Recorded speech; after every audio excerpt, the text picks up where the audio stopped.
practice hockey about everybody else.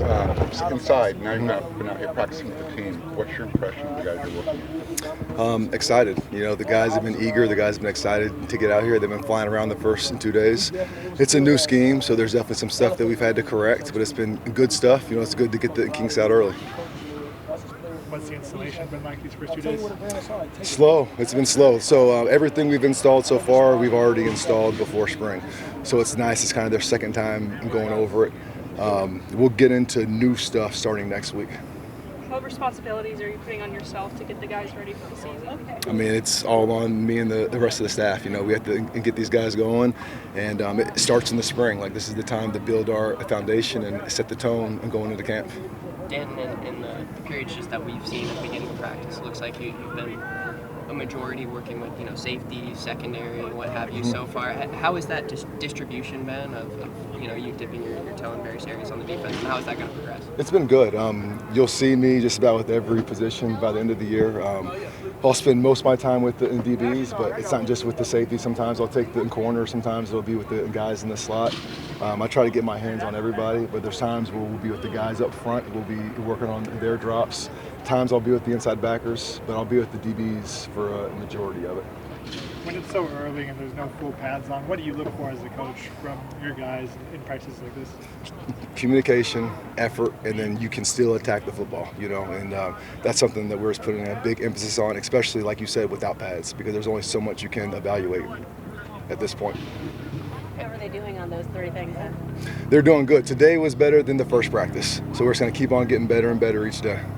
With a versatile player like Jalen Smith, what do you want him to? What's your goal for him for the spring? You want him to learn one position? Do you want him to learn both positions? What's his goal for spring for a guy? He's a unique guy because he really is a defensive back. He's a guy that can play safety. He's done that in the past. He can play nickel. He can play in corner. So right now we're kind of moving him around at a couple spots, trying to find exactly what's going to be his home. But he's definitely going to be a guy that doesn't just do one thing.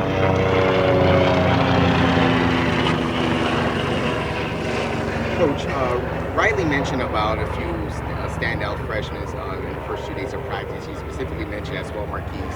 What specifically have you seen in him in the first 2 days of practice? Just poise, for these, not just him, just all the high school kids out here. I forget that they're supposed to be in high school right now.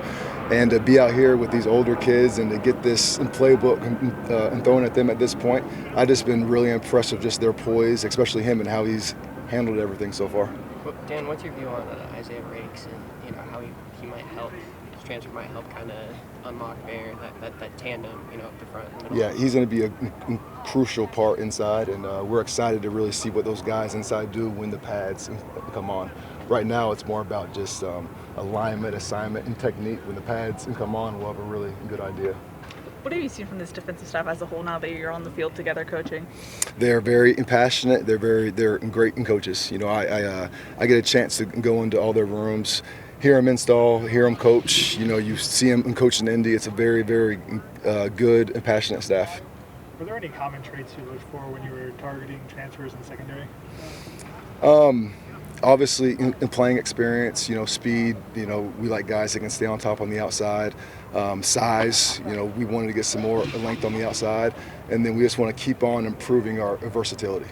Guys, there's obviously going to be some guys who play in corner only, but the more guys we can have that can do both, the better.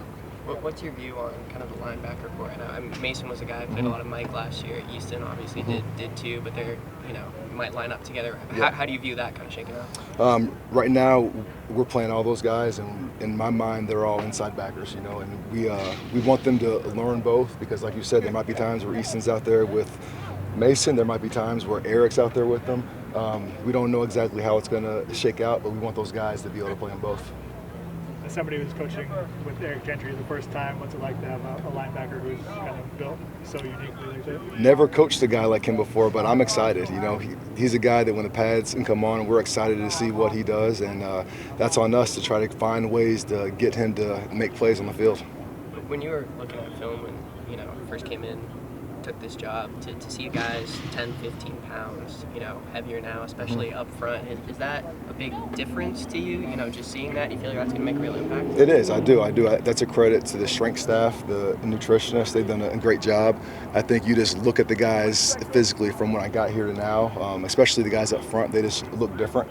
You don't know exactly until the pads are on, so that's why we're eager to see that. But as far as just how they look and just their size and their strength, we're super excited. When Coach Riley was going through the hiring process, one of the things that attracted you to him was your ability to adjust on a week-to-week basis. What attracted you to this program and wanting to work for Coach Riley? As far as the program, just the history and the tradition of a school like this, you look at all the great coaches and players that have come through here. So to get a chance to be a part of a program like this is a hard thing to turn down. And then especially with a head coach like Coach Riley, from a defensive standpoint, you always want to be with the guy that's going to score points. And we know he's going to do that. He's an offensive guy by nature. Does he have defensive chops inside of him? Have you noticed that? Oh, he does. Yeah, he does. He does.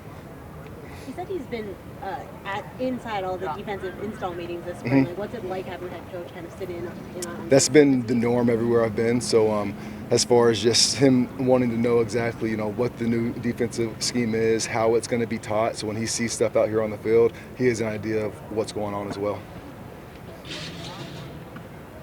All right, thank you, Coach. All right. Thank you. Thank you guys. Appreciate it.